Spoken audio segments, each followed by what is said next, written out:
शिकवलं. मला मम्मीने मला दौडलं की पप्पा घरी येण्याची वाट बघणार ही सई. पप्पा आले की दिवसभर काय घडलेलं असते ते सांगत बसते पप्पाला. त्या दोघींच्या गप्पा होते त्या तोपर्यंत म्हटलं मी स्वयंपाक करून घेते.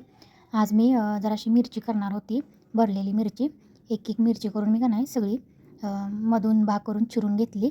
नंतर कोथिंबीर चिरली, थोडीशी कालवणात टाकली आणि थोडीशी नंतर शेंगदाण्याचा कूट घेतला.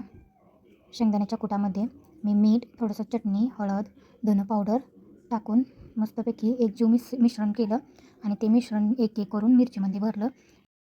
मला अशी भरलेली मिरची खूप आवडते. जेव्हा मला खावीशी वाटते तेव्हा मी नक्की बनवते.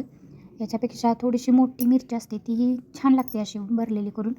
आणि ही बारकी मिरची जी जास्त तिखट नसते ही मिरची मी आज वापरली होती.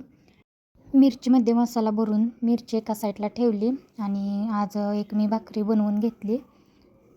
भाकरी बनवत असताना सई आणि स्वराचे पप्पा दिवसभर पसरलेली भांडी गोळा करत बसले होते. त्यांचं होतं तोपर्यंत मी पटापटा एक भाकरी करून घेतली. नंतर तव्यामध्येच भाकरी केलेल्या तव्यामध्येच मी मिरची फ्राय करून घेतली. ही मिरची मला वाटलं नव्हतं एवढी छान होईल, पण खूप छान झाली होती. थोडासा मसाला करपला होता, पण त्यातला मी मसाला न घेता मिरची घेतली. इतकी छान झाली होती की वाव. नंतर मला असं वाटायला लागलं की मी जरा जास्त बनवायला पाहिजे होती. मी थोडीशीच बनवली होती, पण काय ती टेस्ट.